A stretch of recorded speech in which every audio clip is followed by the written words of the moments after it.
जो लोग कांग्रेस के लोग, आप समझते हो, सेना को रैपिस्ट करने वालों को अपने साथ खड़ा कर देते हैं, आतंकवादियों को जी लगा के बोलते हैं अरे कौन यहाँ कसाब जी, फलाना जी, अफजल जी, ये बदले ये राजस्थान में अपनी सरकार के लोगों को हैंडल नहीं कर पा रहे, ये देश को क्या जोड़ेंगे? ये राजस्थान में अपने अपने कांग्रेसियों को ही जोड़ लें, यही बहुत बड़ी बात है इनके लिए। लोगों के अंदर जो छवि है योगी आदित्यनाथ की आ रही है उभर के बाहर, लेकिन देखो कुछ ऐसी पार्टियां हैं जो इनका बहिष्कार करने के लिए तैयार बैठी हैं, समझ रहे ना।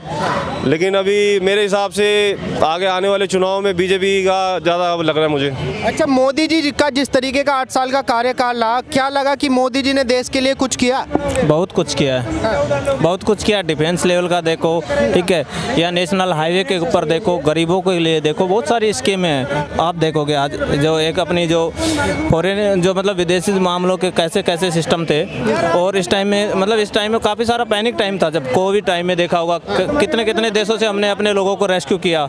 और आज जैसे हमने एक डिसीजन मेकिंग पावर होती है, वो ऐसे नहीं ली जाती, एक सॉलिड पॉलिटिशियन होता है तभी होती है। मोदी जी का लोहा पूरी दुनिया मानती है, बाइडेन हो, चाहे यूएस हो, रशिया हो, चाइना हो, हर कोई मानता है उसका लोहा, ठीक है ना। आप देख रहे हो यूएन के अंदर कैसे क्या चल रहा होता है, उसके लिए भी साफ साफ जो कहना होता है हम साफ कह रहे हैं। कोई अपनी मतलब जबान को, आवाज़ को दबा नहीं रहे हैं, अपनी आवाज़ हम उठा रहे हैं, अपने डिसीजन खुद ले रहे हैं। तो आप ये कहना चाहते हैं कि मोदी जी के आने के बाद में भारत अपनी विदेश नीति को लेकर सक्षम है? विदेश नीति को भी, और जो अपने इंटरनल जो घरेलू मसले हैं उनके ऊपर भी, नक्सली एरिया हो उनमें भी देखो, आज देख रहे हो नक्सलवाद की समस्या कितनी कम हो गई। नॉर्थ ईस्ट के मसले जो देश को अलग ही कर रखा था, बिल्कुल समझते ही नहीं थे जो पहले की सरकार थी, आज नॉर्थ ईस्ट के लोगों को कितनी कनेक्टिविटी, कितनी फैसिलिटी दे रहे हैं, और उनके लिए काम भी हो रहा है। तो कहाँ से हर चीज़, हर जगह गरीबों के लिए भी हो रहा है। लेकिन जैसे राहुल गांधी जी भारत जोड़ो यात्रा कर रहे हैं, जमीनी स्तर पे मेहनत कर रहे हैं, उनका मानना है कि भाई भारत की जो भारत जोड़ो यात्रा है ये कांग्रेस की, ये हिंदुस्तान की राजनीति बदल देगी। नहीं नहीं, ऐसा कुछ नहीं होगा। ये उनका सिर्फ और सिर्फ अपना एक नज़रिया है, उनकी अपनी आइडियोलॉजी है। हम देख रहे हैं अपने कार्यकर्ताओं के साथ में कैसा माहौल बनाते हैं वो, और कैसे धक्का पेली करते, साथ में कोई फोटो भी ले लेता है। उनका ईगो बहुत हाई है, एटीट्यूड बहुत हाई है। ग्राउंड लेवल के आदमी नहीं है वो, ज़मीनी कार्यकर्ता नहीं है वो। उन्होंने बस एक अच्छे खासे परिवार से जुड़े में चांदी की चम्मच लेके पैदा हुए थे, समझ रहे हो ना। मोदी जी गरीब आदमी होता है ना, हर एक छोटी से छोटी और बड़ी से बड़ी चीज़ को समझता है, ठीक है ना। अच्छा, इतने नेता हैं हमारे देश के अंदर, जिसमें केजरीवाल जी हैं, राहुल गांधी जी हैं, नीतीश कुमार जी हैं, केसीआर जी हैं, अखिलेश यादव है, मायावती है, और भी बड़े बड़े दिग्गज नेता पड़े हैं देश के अंदर, ममता बनर्जी हैं। उनमें से कोई मोदी जी का विकल्प हो सकता है अपने काम के दम पे? No one can replace Modi ji. इनमें से ऐसा क्यों लगता है आपको कि भाई कोई भी नहीं? बता सकते हो, देखो ना, कोई जो लोग कांग्रेस के लोग, आप समझते हो, सेना को रैपिस्ट करने वालों को अपने साथ खड़ा कर देते हैं, आतंकवादियों को जी लगा के बोलते हैं अरे कौन यहाँ कसाब जी, फलाना जी, अफजल जी, ये इनको जी लगा के इनके रिश्तेदार हैं क्या? बात करने का तरीका देखो ना, देश के साथ में खड़े होते नहीं है, सेना को रैपिस्ट बोलते हैं, सेना के जो आर्मी चीफ होते हैं उनको सड़क साफ गुंडा बोलते हैं, ठीक है। और स्मृति ईरानी जी के खिलाफ देखो कांग्रेस के नेता की टिप्पणी आप देखे होंगे, कैसे क्या मतलब कुछ भी चल रहा है, उन्हीं को ये सपोर्ट लाके खड़ा कर देते हैं, चाहे ठीक है मंदिर तोड़ेंगे हम, ये करेंगे, उनको लाके खड़ा कर देते हैं, ठीक है ना।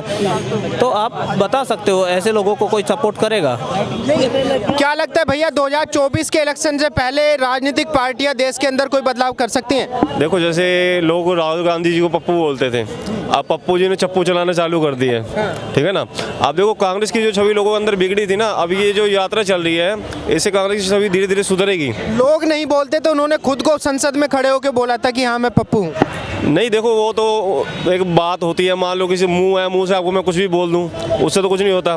और समझदार इंसान वो है जो एक कान से सुने दूसरे से निकाल दे, समझ रहे ना। और राहुल गांधी पढ़ा लिखा इंसान है, ऐसी बात नहीं कि पढ़ा लिखा नहीं है। बाकी देखो अभी तो जो क्रेज़ है वो दिल्ली में तो खासतौर पर केजरीवाल का है, ठीक है ना। बाकी सेंटर में आप जानते हो बीजेपी की सरकार है। दिल्ली में तो लोकसभा की कुल 7 सीटें हैं, इनसे थोड़ी आप प्रधानमंत्री बन जाएंगे। देखो आप कौन सी पार्टी की बात कर रहे हैं, कांग्रेस पार्टी की या? सारी पार्टियों में से कोई मोदी जी का विकल्प हो सकता है, जिसमें जितने भी देश के अंदर पार्टियां, जितने भी नेता, उन सब की बात कर। मोदी जी तो बता रहे थे कि संन्यास ले लेंगे अब की बार, सुनने में तो आया। फिर आएगा कौन? देखो आने में तो जैसे अब लोगों के अंदर जो छवि है योगी आदित्यनाथ की आ रही है उभर के बाहर, लेकिन देखो कुछ ऐसी पार्टियां हैं जो इनका बहिष्कार करने के लिए तैयार बैठी हैं, समझ रहे ना।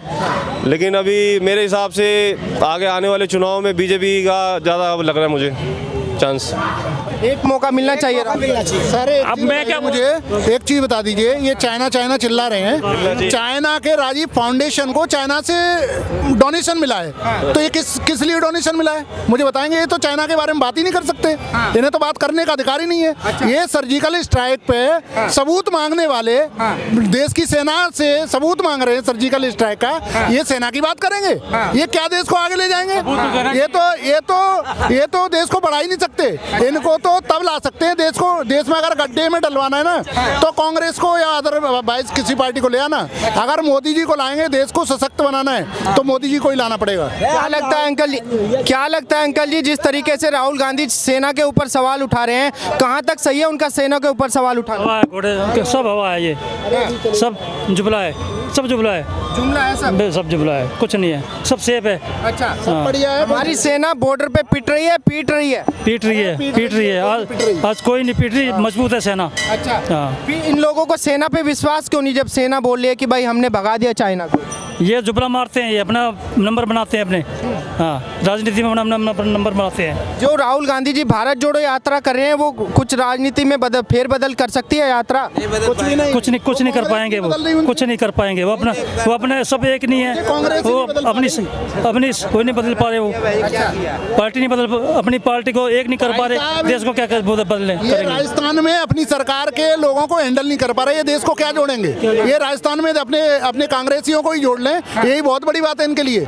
सचिन पायलट जी अलग खींच रहे हैं, गहलोत जी अलग लड़ रहे हैं, ऐसे ही वहाँ पे छत्तीसगढ़ में हो रहा है, ऐसे ही हिमाचल में होना चालू हो जाएगा। फिर में गाली गलौज और क्या, आपस में गाली गलौज करेंगे, बाद में कह देंगे मोदी जी ने तोड़वा दीजिए हमारी सरकार। एक चीज बताओ, मोदी जी की इतनी स्टेटों में गवर्नमेंट है, एक स्टेट में आप एक MLA खरीद के दिखा दो मुझे, एक MLA तोड़ के दिखा दो। लेकिन कांग्रेस तो यही आरोप लगाते हैं कि भाई 20-20 करोड़ में हमारे MLA खरीद रहे बीजेपी। बिकाऊ माल है तब तो खरीद रहे हैं ना। अच्छा। बिकाऊ ही नहीं है, मान लो जो मैं, मान लो आप बिकाऊ नहीं हो तो आपको कौन खरीद लेगा?